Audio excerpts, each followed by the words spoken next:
researcher with depth research and knowledge in the field of environment, toxicology, microbiology, biochemistry, and biotechnology. You have done many research projects and have 60 research publications and have at her credit, published in international and national journals more than more.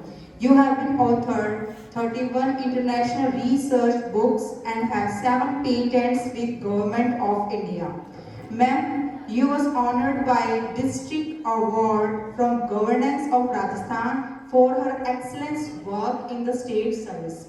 So I'd like to request Professor Mamta ma'am to come in the stage and greet with your words. Please big round of applause for ma'am. Hello अक्षर, आप सभी को मेरा नमस्कार। मैं doctor Mamta Sharma हूँ। मैं अलवर से आई हूँ, काफ़ी दूर है यहाँ से। तो बेसिकली मैं थोड़ा सा कुछ अपने बारे में भी आप लोगों को बताना चाहूँगी। बेसिकली मैं एक विश्व वैज्ञानिक हूँ। अब विश्व वैज्ञानिक क्या होते हैं? हम लोग, आपने जहर का नाम सुना?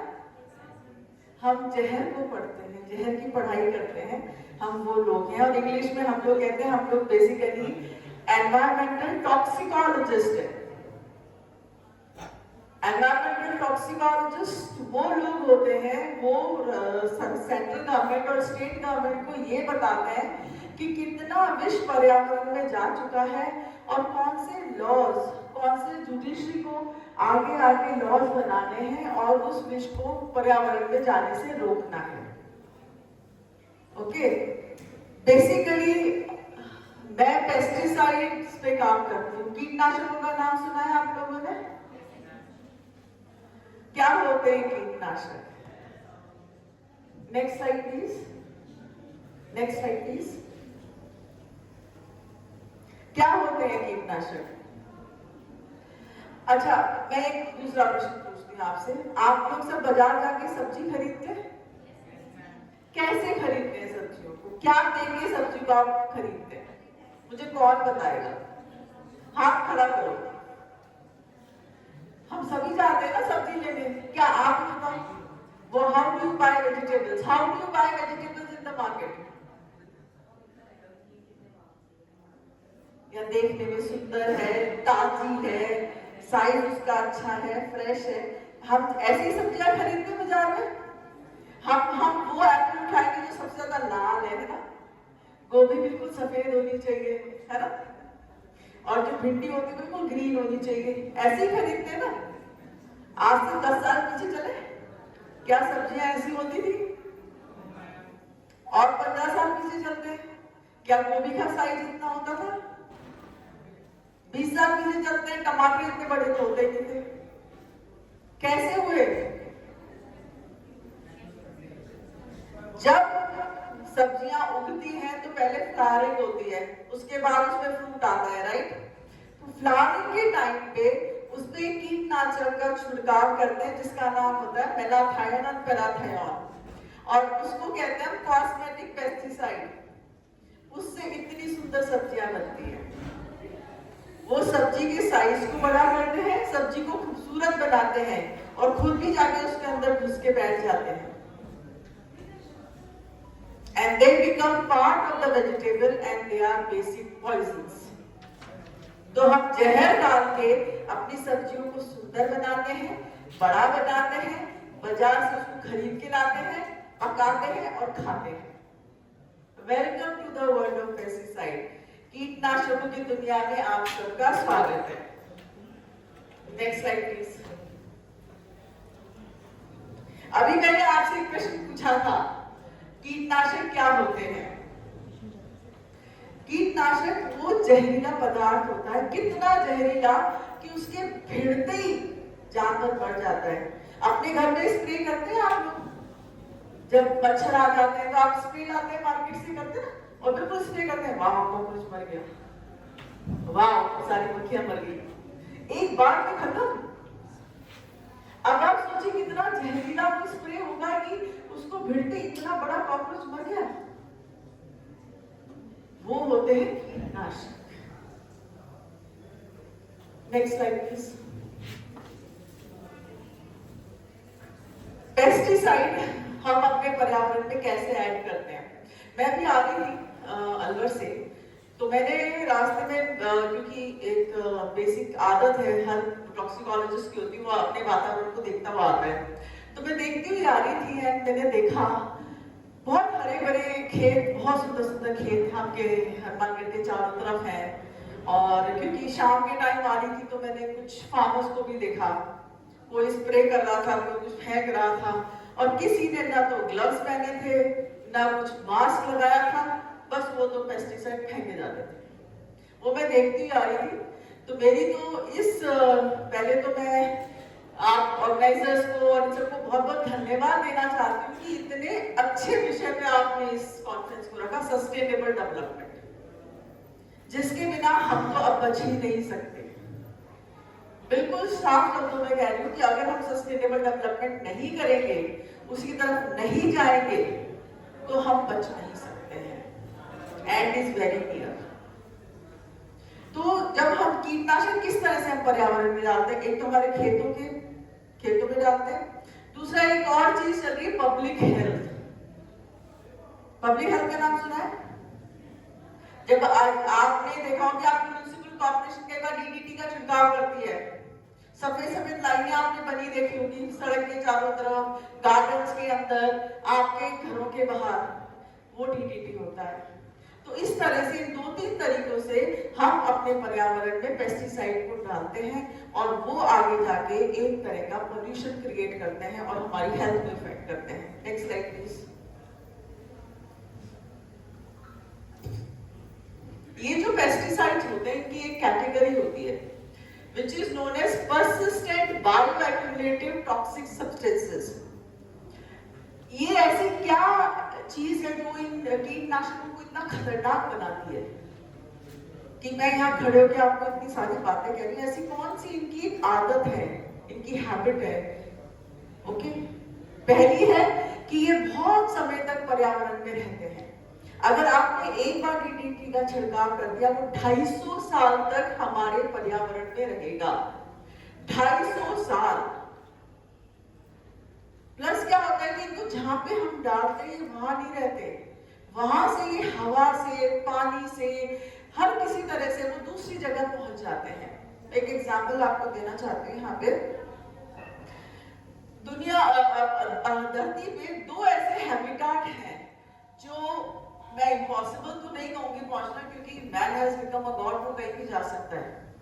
जहां पहुंचना थोड़ा डिफिकल्ट है, एक तो है माउंट एवरेस्ट, नाम सुना है आपने? It is the highest mountain peak we have at. Then दूसरी है मारियाना ट्रेंच। मारियाना ट्रेंच का नाम किस किसने सुना है? हाथ खड़ा करो, बताइए। प्रशांत महासागर का और ये सबसे गहरा है और कोई वर्ल्ड में बिल्कुल सही, ताली बजाइए इनके लिए, शानदार। Mariana trench is the centre of the earth. अगर हम सी के बिल्कुल तल पे चले जाएं, जो बेस ऑफ द सी है, फिर उसको हम 8 किलोमीटर तक खोदें, तो जहां हम पहुंचेंगे वो है कोर ऑफ अर्थ, उसको कहते हैं मारियाना ट्रेंच। इन दोनों जगह भी पेस्टिसाइड मिला है। तो ये इनकी एक खतरनाक आदत है पेस्टिसाइड्स। दूसरी खतरनाक आदत ये है कि ये जो पेस्टिसाइड्स हैं, ये जाके हमारे बॉडी सेल्स में घुल जाते हैं। ये फैट सॉल्युबल कंपाउंड्स हैं, इनके अंदर बहुत सारी बेंजीन रिंग्स होती हैं, जो जैसा हमने तेल यूज करते हैं घर में, तेल को रगड़ते हैं, अंदर चला जाता है स्किन में, है ना, बालों में लगाते हैं, तो ये तेल जैसे कंपाउंड होते हैं and they get into our body. Next slide please. ये उससे भी खतरनाक आदत है इनकी। Next slide please. इसको कहते हैं बायो मैग्निफिकेशन। मैग्निफिकेशन का मतलब बढ़ना, बढ़ना। आपने देखा होगा कि अगर अपनी बायोडाइवर्सिटी को हम देखें तो बहुत तरह के प्राणी है ना, बहुत सारे प्राणी। जैसे एक छोटा जानवर उसको बड़ा जानवर खा गया, जैसे खरगोश, खरगोश को ईगल ने खा लिया, या खरगोश को किसी उसने खा लिया, जेकॉल ने खा लिया, जेकॉल को लेपर्ड ने खा लिया, है ना, ऐसा क्या होता है कि अगर हम किसी पानी के अंदर डीडीटी को जब बहुत सारे मच्छर होते हैं तो सारे जितने भी वाटर बॉडीज होती है उसमें म्युनिसिपल कॉर्पोरेशन जाके डीडीटी का छिड़काव कर देती करती है ना, जिससे मच्छर ना हो। तो वहां से वो छोटी मछलियां, छोटे प्लैंक्टन्स उनके अंदर वो जाता है, तो उस टाइम उसकी वैल्यू होती है 0.003 ppb, पार्ट्स पर बिलियन। जब उसको एक उससे बड़ी मछली खाती है उसमें जाके हो जाता है 0.5 ppm into 3000। अब जब इस मछली को ईगल ने खा लिया, किसी ने भी खा लिया, किसी फिश ईटिंग बर्ड्स ने खा लिया, उसमें जाके हो जाती है 25 ppm। तो आप देखिए इसकी मात्रा बढ़ती जाती है। तो सबसे ज्यादा वर्स्ट इफेक्ट किसको हुआ? चिड़िया को हुआ। तो ये एक और इसकी खतरनाक आदत है कीटनाशकों की। Next slide please. अब ये जो इतनी सारी बातें अपन कर रहे हैं, शुरू किसने करी? किसी ने तो शुरुआत करी होगी। पॉल म्यूलर का नाम सुना? नहीं सुना? चलिए मैं सुनाती हूँ आपको। पॉल म्यूलर एक साइंटिस्ट है, केमिकल साइंटिस्ट। उन्होंने 1955 में डीडीटी को इजाद किया और उस टाइम दुनिया ने ये सोचा हमारे हाथ में तो एक मिराकुलस कंपाउंड, एक अमृत चीज लग गई हमारे हाथ में, और डीडीटी ने आके हमारी जो ईल्ड थी, हमारी जो पैदावार थी, उसको 50 गुना कर दिया पूरे दुनिया के अंदर। इसके लिए पॉल म्यूलर को नोबेल प्राइज मिला। फिर रकेल चार्ल्सन एक मैराइन अमेरिकन बायोलॉजिस्ट थी, उन्होंने किताब लिखी 1965 में जिसका नाम उन्होंने रखा द साइलेंट स्प्रिंग। क्या मतलब होता है साइलेंट स्प्रिंग का? साइलेंट मीन्स शांत, स्प्रिंग मीन्स झरना, शांत झरना। This is a metaphor. Rachel Carson ने ये कहा कि आने वाले टाइम पर खूब सारे झरने होंगे, खूब झरने होंगे, पर उन झरनों के आसपास जो चहचहाहट होती है चिड़ियाओं की, वो नहीं होती। तो सारे जो झरने हैं वो शांत हो जाएंगे। उन्होंने ऐसा क्यों कहा? Next slide please. Yes, back. Next. या उन्होंने ऐसा इसलिए कहा, उन्होंने अपनी एक रिसर्च पब्लिश करी साइलेंस में। ये क्या है? It's a bold eagle. क्या है ये? ये यूनाइटेड स्टेट्स ऑफ अमेरिका का नेशनल बर्ड है। उस टाइम पे सिर्फ 40 पेयर बचे थे जॉर्जिया के अंदर। रकेल चार्ल्सन ने अपनी स्टडी करी एंड शी फाउंड दैट इनको जो खाना खिलाया जा रहा था, जो इनके स्मॉल मैमल्स जैसे रैट्स हैं या जो भी कुछ है, वो सारे पेस्टिसाइड्स से भरे हुए थे, क्योंकि वो जो खाना खा रहे थे उसके अंदर पेस्टिसाइड था। तो ये पेस्टिसाइड जब बॉल्ड ईगल के अंदर गया या किसी रैप्टर के अंदर गया या बर्ड ऑफ प्रे के अंदर गया, उसने जाके उसके कैल्शियम बनने का जो मैकेनिज्म होता है, आपको पता है ना बर्ड्स हमसे क्यों अलग है? उनकी दो रिक्वायरमेंट है, तो इनकी बॉडी फिजियोलॉजी बहुत हाई होती है हमसे, इनका मेटाबॉलिज्म बहुत तेज होता है। दूसरा, इनके अंदर कैल्शियम रिक्वायरमेंट हमसे बहुत ज्यादा होती है। तो वो जो कैल्शियम बनने की पद्धति या मैकेनिज्म है उसको उन्होंने जाके खत्म कर दिया। तो वो जो अंडे बने, या तो उनके अंदर उनका जो शेल था वो बहुत पतला हो गया, तो बॉल्ड ईगल जब इसमें बैठता था वो टूट जाते थे। तो ये इतने खतरनाक कंपाउंड है ऑर्गेनोक्लोनिक पेस्टिसाइड्स कि ये एक प्राणी को नहीं, पूरी पूरी स्पीशीज खत्म कर सकते हैं धरती से। और इस प्राणी के साथ यही हुआ, जो इतना खूबसूरत है देखने में बॉल्ड ईगल, उसके सिर्फ 40 पेयर बचे। जब रकेल चार्ल्सन ने इस आवाज को उठाया तो फेडरल गवर्नमेंट ऑफ अमेरिका ने पहला डिसीजन ये लिया, दे बैन डीडीटी इन अमेरिका। और उन्होंने उसके बाद खूब पैसा लाया, millions of dollars they spent, millions of dollars उनको कैप्टिव ब्रीडिंग कराई, उनको संरक्षण दिया, उनकी हैबिटाट को सिक्योर कर दिया और पेस्टिसाइड्स का उपयोग बिल्कुल बंद कर दिया। और उन्होंने आज की तारीख में, अगर आप जॉर्जिया जाएंगे, will see lovely bald eagles flying high. तो एक तरह से तो भगवान बन गया ना इंसान। उसको बॉल्ड ईगल बचाना था, बचा लिया। डोडो नहीं बचाना था, नहीं बचाया।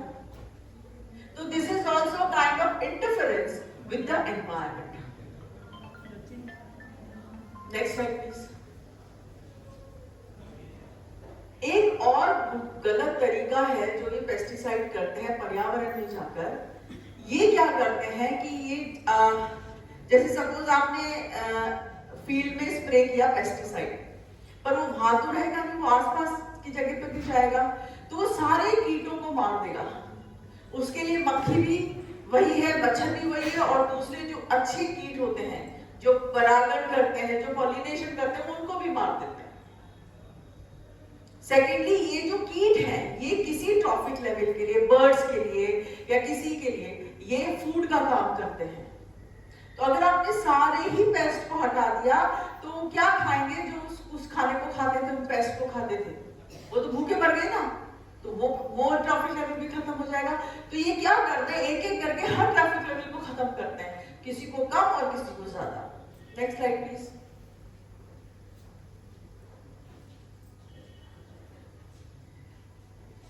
अब थोड़ी सी बात हम बर्ड्स की कर रहे हैं, तो मैं आपको ये बता दूं कि व्हाई बर्ड्स आर इम्पोर्टेंट। चिड़िया इतनी जरूरी क्यों है?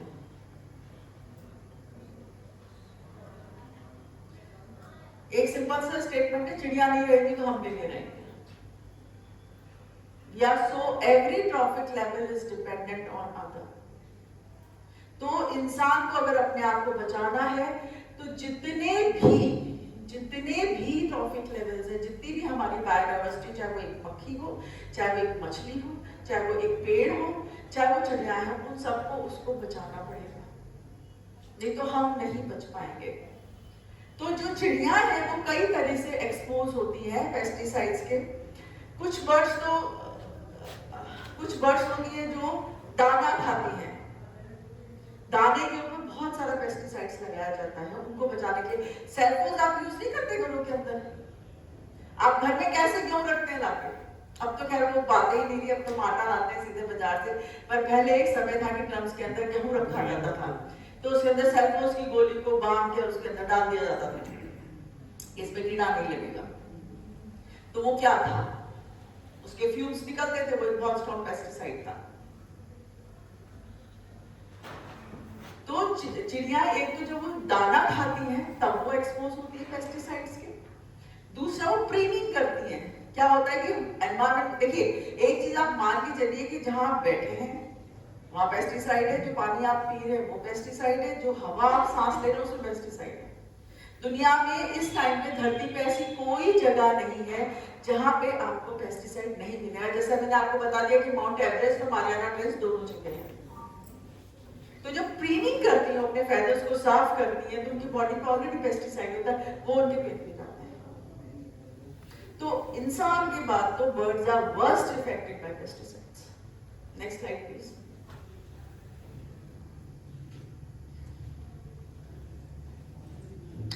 ये मैंने सिर्फ कुछ नाम लिखे थे बर्ड्स के, जैसे रैप्टर्स हैं, कॉर्मोरेंट्स हैं, पेलिकन्स हैं, सीड ईटिंग बर्ड्स हैं जैसे बंटिंग्स हैं, डव्स हैं, गेम बर्ड्स हैं। ये सब बहुत ही वल्नरेबल हैं आज की तारीख में। They are very vulnerable to pesticides, क्योंकि ये हायर ट्रॉफिक लेवल पे है, ये इंसानों के आसपास खड़ी है चिड़ियाएं। Next slide please. Next slide please.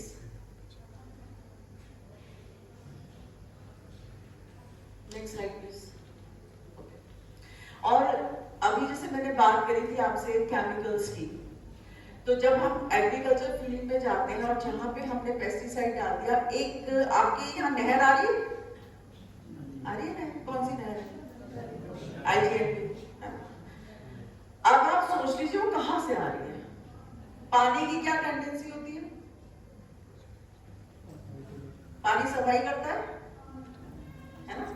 हमें अगर किसी को साफ करना तो क्या करते हैं, उसे धो देते हैं, राइट? तो अगर पानी पंजाब से यहाँ तक आ रहा है। और पंजाब किस लिए फेमस है? एक टाइम पे पंजाब हमारे अन्नदाता थे और आज पंजाब की धरती की ये हालत है कि वहां कुछ भी नहीं उगता अच्छे से। पहले 1 किलो, फिर 2 किलो, फिर 5 किलो, फिर 10 किलो, इस अमाउंट पेस्टिसाइड की इंक्रीज है पंजाब के अंदर। एक ट्रेन चलती है पंजाब से Bikaner, which is known as cancer train. सुना होगा नाम आप लोगों ने? तो आप सोच लीजिए वहां कितना पेस्टिसाइड यूज हो रहा है, कितना फर्टिलाइजर वहां यूज हो रहा है। Every second person there is dying of cancer. वहां से वो पानी आपके पास आ रहा है, अपने साथ क्या लेके आ रहा है? साफ करते करते पेस्टिसाइड्स। तो आप तो डबली इफेक्टेड है हनुमानगढ़। आप खुद तो पंजाब का खा रहे हैं, साथ में पानी जो आपके पास आ रहा है दूसरा आप यहाँ पे भी डाल रहे हैं। तो मैं तो फिर से ऑर्गेनाइजर्स को थैंक यू बोलूंगी कि सर आपने इस बारे में आप बात करी, बहुत अच्छी बात। आप खुद सोचिए कि पंजाब से आ रहा है पानी, रन ऑफ आ रहा है, पूरा केमिकल रन ऑफ है, पूरा अपना पेस्टिसाइड साथ में लेके आ रहा है। वो उसको रास्ते में जो जो सब मिल रहा है वो सब लेके आ रहा है आपके पास, और साथ में आप उसे यूज कर रहे हैं और फिर अपनी फील्ड में भी आप पेस्टिसाइड डाल रहे हैं। सोचने वाली बात है। Next slide please.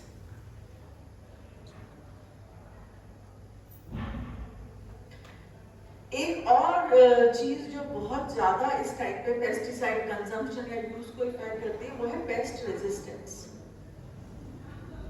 Paste resistance वो होता है कि एक हर लाइफ फॉर्म की जरूरत है या आदत है या एक कैरेक्टर है कि वो अपने आप को बचाता है, वो अपने आप को बचा कर रखता है। तो अगर हम पेस्ट के ऊपर पेस्टिसाइड डालते हैं तो वो उसके प्रति रेजिस्टेंस डेवलप कर लेता है। पहले वो 5 ppm से मरता है तो अगली बार वो 10 ppm से मरेगा, 5 में वो जिंदा रह जाएगा। और अभी वो 10 ppm से मरा है, अगली बार वो 10 में नहीं मर के 15 में मरेगा। इससे क्या हो रहा है कि पेस्ट में रेजिस्टेंस डेवलप हो रहा है। दूसरा हमारा पेस्टिसाइड यूज बढ़ता जा रहा है। हमें तो हर हाल में अपनी एग्रीकल्चर क्रॉप को पेस्ट से बचाना है, तो हम तो 10 ppm से नहीं मरा तो हम 15 ppm डालेंगे, हम डालेंगे जरूर। Next slide please.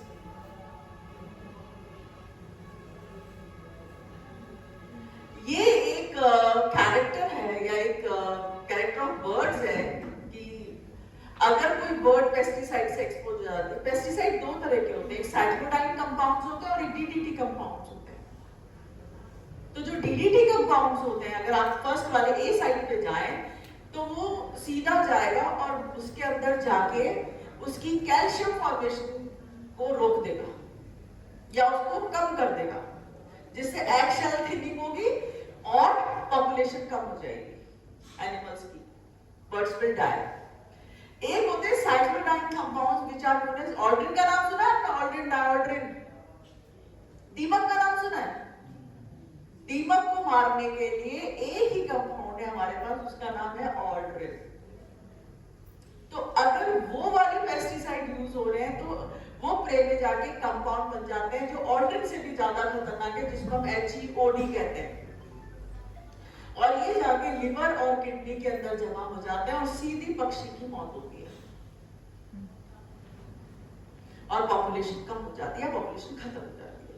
तो जो बर्ड्स हैं वो इन 2 तरीके से इफेक्ट होती है अगर पेस्टिसाइड उनके आसपास हैं। Next slide please. जैसा कि मैंने आपको बताया था डीडीटी के अंदर कि अगर डीडीटी बर्ड्स के अंदर है तो वो क्या करेगा? कैल्शियम निपल दे देगा, तो इस तरह से अंडे टूट जाएंगे and there will be no birth of babies. Next slide please. This is again same thing कि eggs contaminated by DDT that fail to hatch as a result of DDT. Next slide please. ये साइक्लोडाइन compounds हैं और ये गैलेनिशियस birds हैं जिनको हम seed eating birds कहते हैं, जिसमें आपके ये पी हैन एंड ऑल, आपके मोर हैं और ये सब इसमें आते हैं। तो आप देखिए इन बर्ड्स के अंदर ये जो टॉक्सिसिटी हुई थी, इसमें इन्होंने वो ग्रेन्स खाए थे जिसके अंदर पेस्टिसाइड्स थे, उसके बाद सीधी इनकी डेथ होती है। This how it happens, it is the mass mortality. बहुत बर्ड्स मरे थे ये। Next slide please. This is again the same, death happened because of cyclodiene compounds. अब यही रुक जाएंगे। ये 2 इंसिडेंसेस हुए थे यूके के अंदर, लंदन या आप उसको इंग्लैंड कह लें, वहां पे 2 हुए थे। और वहां पे ऐसा ऑब्जर्व किया गया कि जब पहले पेस्टिसाइड यूज नहीं हो रहा था और जब पेस्टिसाइड यूज हुआ तो करीब लास्ट टाइम में पढ़िए, there only 30% of population was left. 70% population of birds खत्म हो गई 3 साल के अंदर। Next slide please.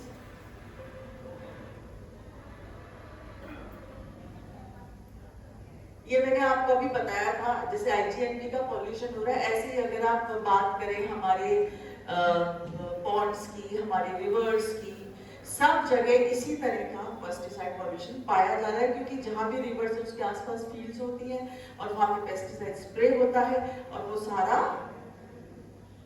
As a run off river में जाता है। Next slide please.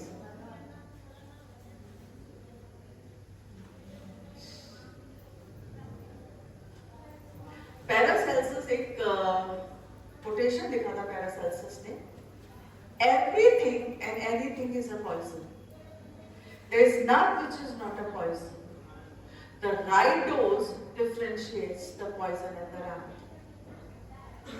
मैं इसको एक्सप्लेन करके बताती हूँ आपको। हर चीज एक जहर है, पर उस चीज को जहर कौन बनाता है, उसकी डोज, कि किस डोज पे कौन से। हम जब स्प्रे बनाते हैं तो हम ये देखते हैं कि मक्खी कितनी डोज पे मर जाएगी। सांप का जहर तो सुना है सबने, सांप का जहर हमारे लिए खतरनाक है, हमें सांप खाएगा मर जाएंगे, पर वही सांप का जहर एक पर्टिकुलर डोज में हमारे यहाँ यूज होता है एज अ मेडिसिन।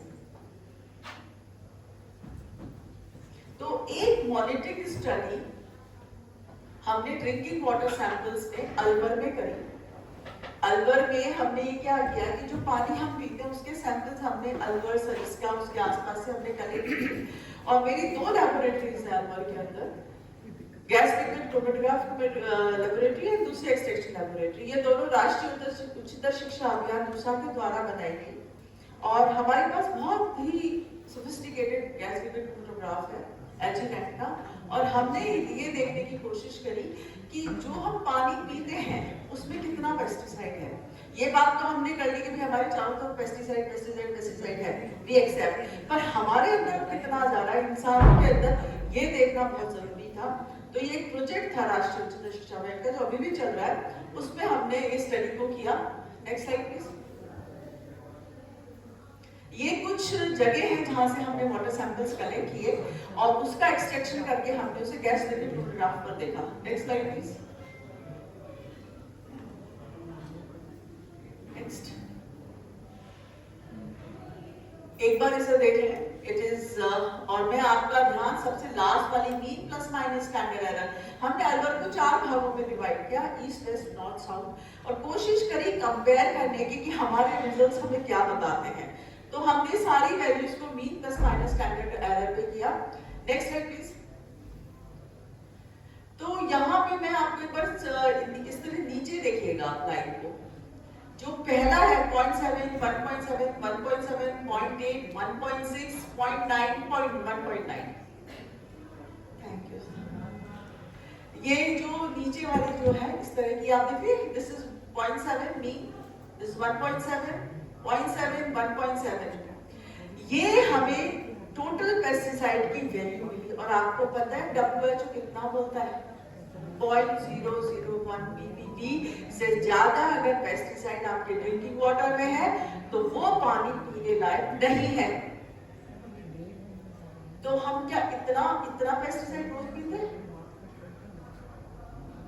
एक बीच में बड़ा न्यूज चली थी बीच में, जिसमें कहा कि किसी कोल्ड ड्रिंक में पेस्टिसाइड है, सुना था किसी ने? हाँ, पेप्सी। तो आप मुझे बताइए, जब आपके पानी में इतना पेस्टिसाइड है तो पेप्सी तो पानी से ही बनता है, तो पेप्सी ऑट टू हैव, बल्कि वो केमिकल प्रोसेसिंग से बना है तो पानी ज्यादा पेस्टिसाइड उसमें होगा। आपका स्वागत है कीटनाशकों की दुनिया में। Next slide please. Next, back करें वापस प्लीज, बैक करें। हाँ, ये कुछ नाम है, बड़े भयानक से नाम है। Benzene hexachloride, heptachloride, endosulfan, DDT, aldrin, ये सारे वो पेस्टिसाइड्स हैं जो हमारे इंडिया में आज भी यूज हो रहे हैं। कुछ बैन है एग्रीकल्चर में, तो पब्लिक हेल्थ में अलाउड है, तो ये डबल स्टैंडर्ड्स हैं। अगर आप मच्छर मारने के लिए पेस्टिसाइड यूज करें तो वो या तो at that of the mother nature में ही रहा है, चाहे आप एग्रीकल्चर में करें। तो डबल स्टैंडर्ड्स की बात है कि कुछ पेस्टिसाइड बैन कर दिए कि भाई हम उन्हें एग्रीकल्चर में यूज नहीं करेंगे, हम सिर्फ पब्लिक हेल्थ में यूज करेंगे। क्यों भाई, धरती तो एक ही है ना। चाहे आप किसी भी नाम से डालो, उसे थोड़ी पता है कि पब्लिक हेल्थ के लिए डाला तो मुझे एब्जॉर्ब नहीं करना है। So these are the vote banks of, you know. Next slide please.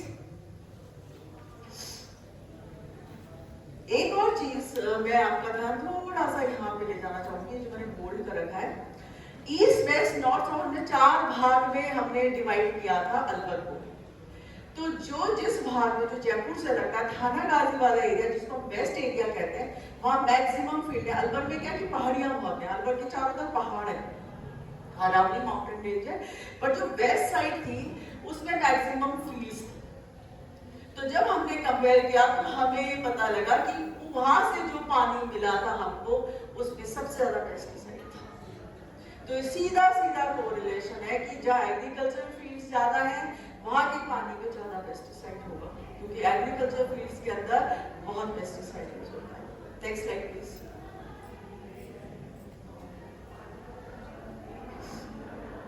मैं अब सब महिलाओं का ध्यान इधर ले जाना चाहती हूँ। गुरु नानक मैम का है, मैंने उनको कहा था कि आपकी सारी जो फीमेल लेक्चरर्स हैं वो they should attend my lecture, मतलब मैंने उनको स्पेशली रिक्वेस्ट किया था कि उन सब महिलाओं को बोले कि आप मेरा लेक्चर जरूर अटेंड करें। अब तक बात हम कर रहे थे कि पेस्टिसाइड किस तरह से खतरनाक है, एग्रीकल्चर में है, ये बर्ड्स में चले जाते हैं, ये बायोडाइवर्सिटी खत्म कर रहे हैं।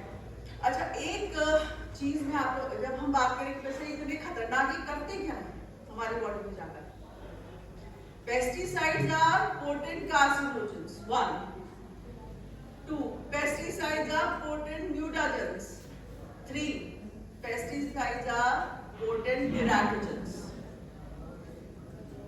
कैंसर सबको पता है, they are carcinogen, cancer causing. दूसरा क्या बोला मैंने, म्यूटेशंस, हमारी जेनेटिक्स को खराब करते हैं। तीसरा टेराटोजेंस। क्या होता है टेराटोजेंस? टेराटोजेंस मींस आपने देखा होगा कई बार बच्चे अजीब से पैदा होते हैं, किसी के हाथ नहीं होता है, किसी का सर बड़ा होता है, that is known as टेराटोजेनेसिस।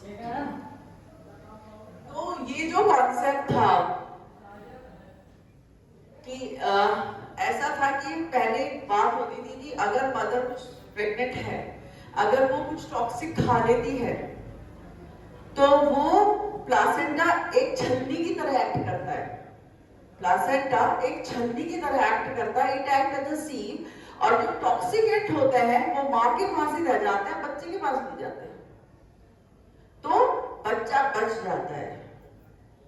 Pesticide ने इस कॉन्सेप्ट को भी खत्म कर दिया। Pesticides are lipophilic compounds and it has been proved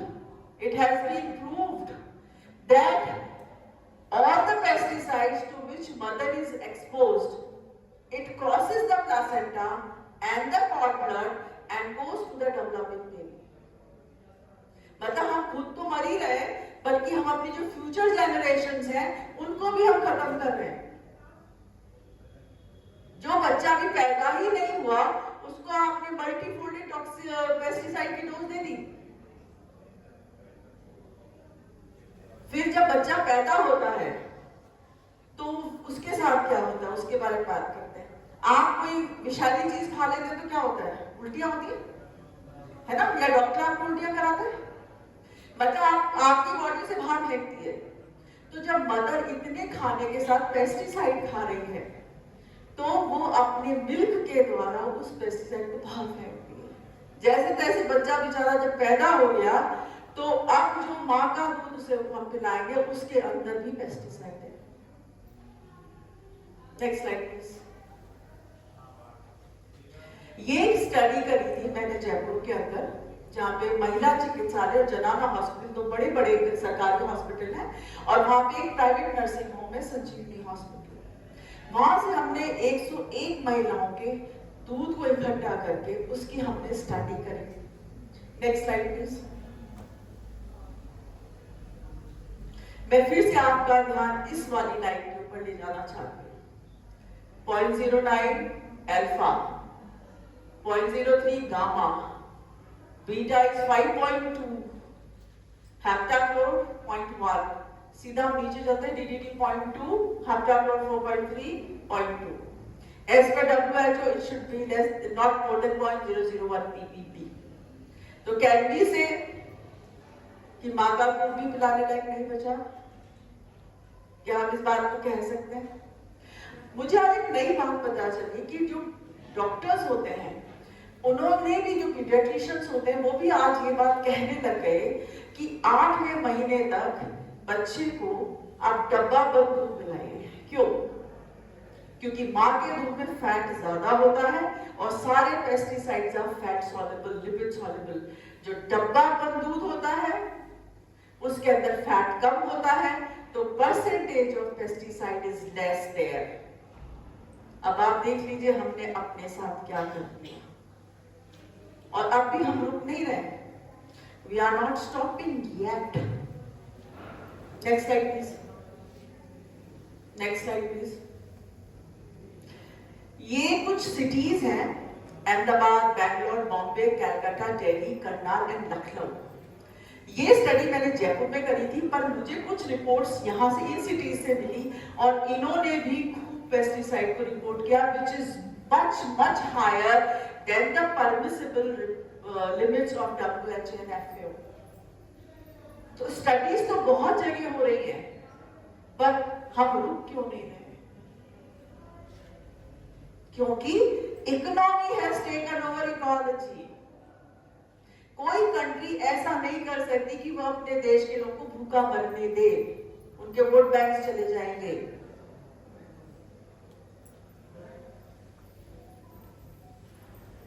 उनको कोई फर्क नहीं पड़ता पेड़ कट रहे हैं, उनको ये चाहिए कि उनके देश के हर व्यक्ति को रोटी मिले। ये कोई बुरी चीज नहीं है, हम भी अपने पड़ोसी को भूखा मरते थोड़ा देख सकते हैं।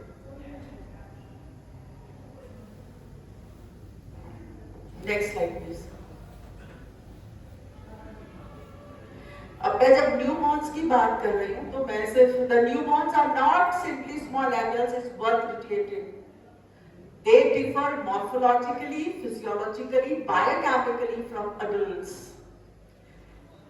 ये तो कुछ वो पेस्टिसाइड है जो हमने डिटेक्ट किया, उसको तो पूरा एक कॉकटेल ऑफ पेस्टिसाइड करता है। प्लस जो न्यूबॉर्न बेबी होता है वो हमारे जितना स्ट्रॉन्ग फिजियोलॉजिकली नहीं होता, वो हमसे बहुत डिफरेंट होता है।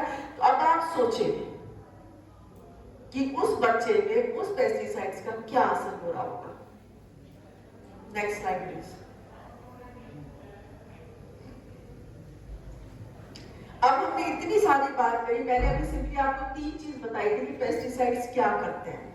अब मैं आपको सारी बीमारियों के बारे में बताती हूँ बाय नेम कि वो क्या करते हैं। The pesticides are reported to be carcinogenic, mutagenic, teratogenic, immunosuppressive, induces endocrine dysfunction, high estrogenic activity, disturb reproductive processes. They are growth depressants, induces several psychogenic and neurogenic abnormalities in adult studies, and are also reported to be associated with abortions, premature deliveries, stillbirths, low birth weight. Consequences are obvious on the mother and developing baby. जब ये इतने खतरनाक compound है, जब इतना कुछ कर सकते हैं हमारे साथ, आज हम देख रहे हैं बच्चों के अंदर कितने डिप्रेशन के केसेस हैं। मुझे नहीं लगता 5 साल या 10 साल पहले इतने डिप्रेशन के केसेस थे। Today reproduction failure in the humans is increasing day by day. तो हम तो धीरे धीरे अपनी जनरेशन को भी थ्रेटन कर रहे हैं। Next slide please. एक बार वापस पीछे चलें प्लीज। यहाँ पे मैं ये वाली जो लाइन है, यहाँ पे जितनी भी महिलाएं मेरे साथ बैठी, मैं आपके लिए पढ़ रही हूँ उसको पूरा का पूरा। It calls for suggestion like special care in the nutrition and the environment of mother throughout the life and especially during pregnancy and lactation. It would be advisable for a woman to avoid the consumption of fatty foodstuffs in heavily polluted working environment. It is also advisable for a woman to avoid use of insecticides in household purposes. It also reflects that, ये मैं बात बताऊंगी। वैसे ये वाली बात आप लोगों को इसलिए कह रही हूँ, सारे आप अपना ध्यान रखिए क्योंकि आप हैं जो इस जो ह्यूमन स्पीशीज है इसको आगे लेके जाएंगी। घर पे बिल्कुल मत यूज करिए पेस्टिसाइड्स। इवन जो आपके घर में मेज आती है उनको समझाइए। आप किसी फील्ड कहीं जा रहे हैं तो please tell women who are working in the fields कि वो अपने आप को बचा के काम करें फील्ड्स के अंदर। Next slide please. मैंने अभी आपको बताया था कि what they do with us. Next slide please. No, just come back. The OCPs have been used in India nearly half a century now, even after having the clear-cut evidence suggesting that these chemicals have the ability to eliminate the entire species from the planet. The annual consumption of pesticide in India is 85,000 tons. आज की तारीख में आज हम इतना जहर use में ले रहे हैं और ये तो ऑडिटेड क्वांटिटी, अनऑडिटेड क्वांटिटी का तो मुझे पता ही नहीं है क्योंकि हर चीज हम इंडिया में ऑडिट नहीं कर सकते। इंडिया एक बहुत बड़ी कंट्री है। We are going through population blast. Next slide please.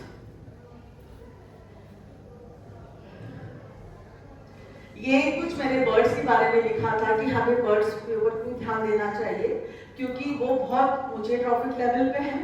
दूसरा, उनकी फिजियोलॉजी बहुत सेंसिटिव है। तीसरा, वो बहुत इकोलॉजिकली इंपॉर्टेंट है क्योंकि बर्ड्स नहीं रहेंगे तो हम भी नहीं रहेंगे। Next slide please. बर्ड्स के अंदर भी इस तरह की चीजें रिपोर्ट हुई हैं। उनके अंदर भी रिप्रोडक्टिव इश्यूज आ रहे हैं, उनके अंदर भी न्यूरोलॉजिकल इफेक्ट्स हैं, उनकी मॉर्टेलिटी बहुत ज्यादा है because they eat grains. Next slide please. अभी तो मैंने आपको सिर्फ यही बताया कि पेस्टिसाइड से क्या क्या होता है, कहां से। अब हमें करना क्या है? What should we do to stop this contamination of pesticide? What should we do to stop the pollution of these pesticides? कैसे हम अपने आप को और अपनी बायोडाइवर्सिटी को बचा सकते हैं? एक बात तो तय, अगर ऐसे ही चलते रहे तो सब कुछ खत्म हो जाएगा एक दिन। हमें चारों तरफ बीमारियां ही दिखेंगी और कुछ नहीं दिखेगा। आपको पता है अभी 6 महीने पहले अमेरिका, यूरोप और यूनाइटेड किंगडम ये लोग हमसे मसाले लेते थे, हमसे धान लेते थे, हमसे फ्रूट्स लेते थे। 6 महीने पहले इन्होंने हमसे सब कुछ लेना बंद कर दिया क्योंकि इन्होंने जब पेस्टिसाइड्स गैस क्रोमैटोग्राफ को यूज करके उसका एस्टिमेट करके जब उन्होंने इंडिया के फ्रूट्स, वेजिटेबल्स और धान को, rice and all grains which they take from us, उसको देखा तो उसमें बहुत ज्यादा मात्रा में पेस्टिसाइड मिला।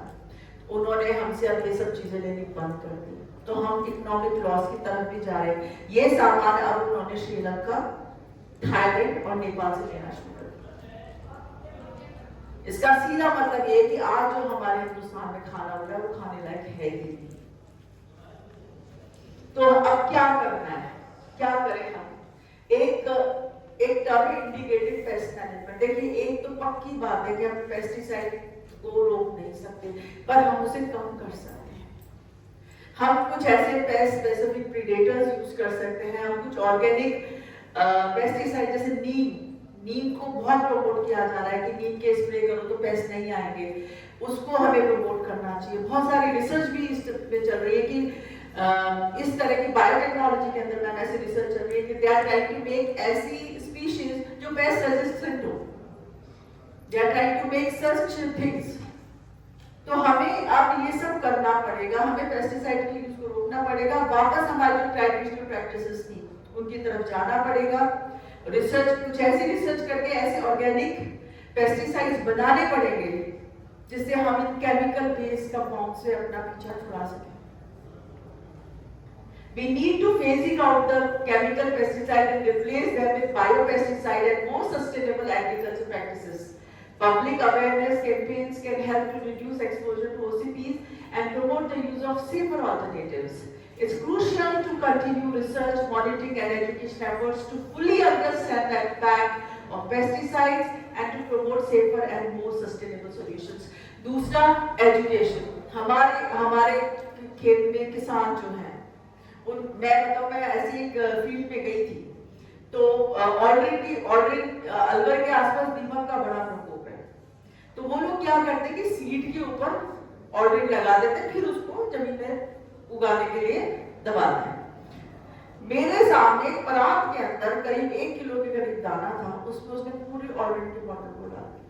मैंने उसको फार्मर को बोला, किसान को, कि भैया ये क्या कर रहे हो आप, इससे तो मतलब इसमें तो सिर्फ आपको 3 ड्रॉप डालने थे. तो उसने कहा ये बहुत अच्छा है, इसमें इतनी स्मेल हो जाएगी, इसको हम सुखा के फिर बाद में हम इसको खेत में लगाएंगे, चिड़िया भी नहीं खाएगी. फिर उससे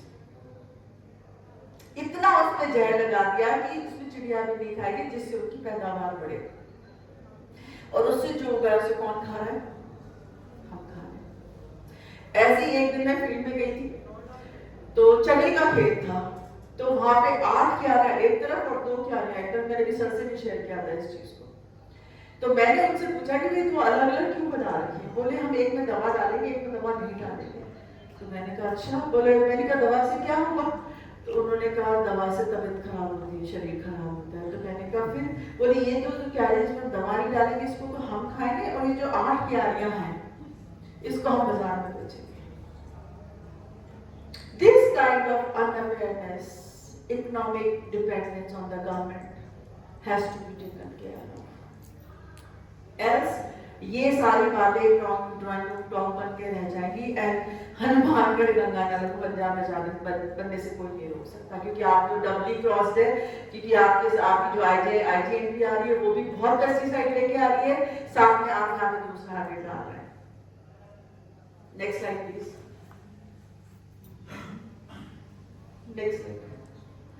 सो क्योंकि ये जो रिसर्च जो मैंने आपके साथ डिस्कस करी है बहुत महंगी रिसर्च है. इसका जो इंस्ट्रूमेंट है गैस लिक्विड फिल्टर का, वही 40 लाख का आता है. और उसके एक सैंपल को अगर आप मुझे कहेंगे कि इस पानी के अंदर हमें पेस्टिसाइड बताइए, तो मेरे को करीब 50,000 की लागत आएगी इसको एस्टिमेट करने के लिए. तो जो पैसा मुझे Indian council of medical research new Delhi और राष्ट्रीय उच्चतर शिक्षा अभियान 2.0 गवर्नमेंट ऑफ राजस्थान ने दिया, उसके लिए मैं उनकी बहुत बहुत शुक्रगुजार हूँ कि मैं ये सब काम करके आपको बता पाई. दूसरा, I would like to thank the organisers of this conference. Sir आपको बहुत बहुत साधुवाद. मैम आपको भी थैंक यू सो मच कि मुझे आपने ये मौका दिया कि मैं ये बात आपको बता सकूं. और मुझे लगता है कि मेरा आना बहुत सफल हो गया जब मैंने हनुमानगढ़ के चारों तरफ फील्ड्स को देखा. तो खुद को भी बचाइए और फार्मर्स को एजुकेट करिए. Thank you so much. Thank you, ma'am, for your insightful and inspiring words. Your speech has truly made an impact, and we are grateful for the valuable knowledge you shared with us today. Thank you so much, ma'am. Thank you. I would like to request to Principal ma'am and Saroj ma'am and Alka Yadav ma'am, please come on the stage and give to our guest to take on honor. Big round of applause.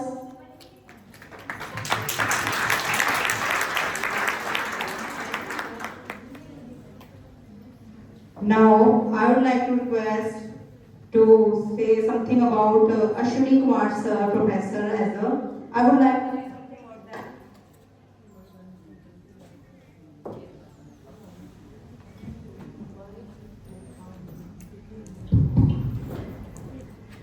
Dr. Ashwini Kumar sir, presently working